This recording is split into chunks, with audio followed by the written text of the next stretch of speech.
સુગનસ કિચનમાં આપ સૌનું હાર્દિક સ્વાગત છે। તો આજે આપણે બનાવવાના છે ચીઝ વેજીટેબલ ઢોકળું। તો એમાં મેં ગાજર ને લીલા મરચાં, આદુ મરચાંની પેસ્ટ ને એવું બધું નાખી દીધું છે। તમે મકાઈને જે નાખવો હોય નાખી શકો છો। અહીંયા મેં સાજીના ફૂલ નાખ્યા છે ચપટી, અને ઉપર આપણે લીંબુના રસોના એક લીંબુનો રસ નાખી દઈશું। તો સરસ રીતે ફેટી લઈએ આપણે એને।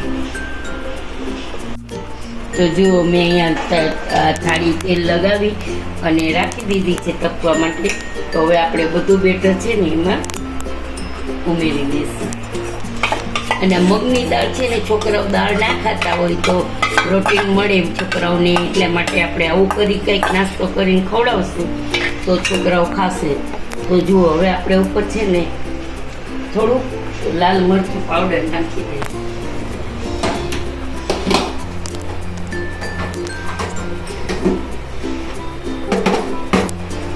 ઉપર આપણે આવી રીતે લાલ મરચું પાવડર નાખી દઈશું અને હવે ઢાંકી દઈશું।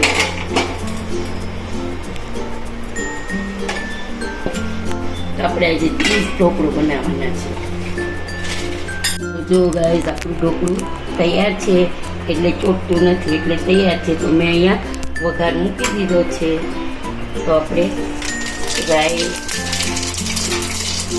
બે સૂકા મરચાં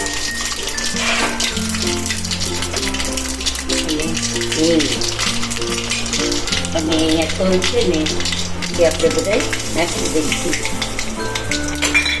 તલ ફૂટે એટલે રોહનભાઈને ભૂખ બહુ લાગી છે। હવે છે ને આપણે દાળ આવી રીતે આમ પાથરી દઈશું।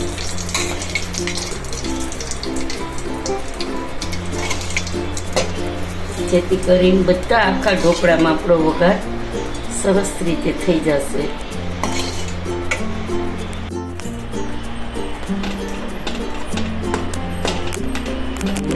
આવી રીતે કાપા પાડી દીધા છે એટલે બધું અંદર જતું રહેશે।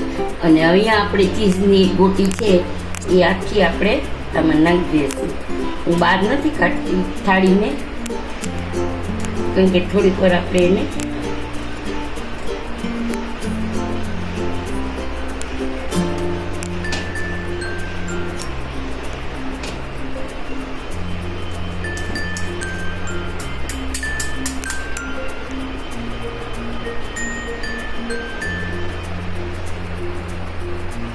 રોહનભાઈના મોઢામાં ચૂપતા વેચતો જ પાણી આવી જાય છે કે વાહ ચીઝ ઢોકળું।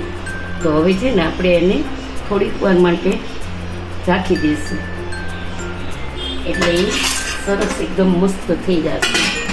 2 મિનિટ પછી આપણે ગેસ કરી દઈશું ઓફ। જો ગાઈસ આપણું ચીઝ એકદમ થઈ ગયું છે મેલ્ટ, અને ગેસની ફ્લેમ ઓફ કરી દઈ છીએ।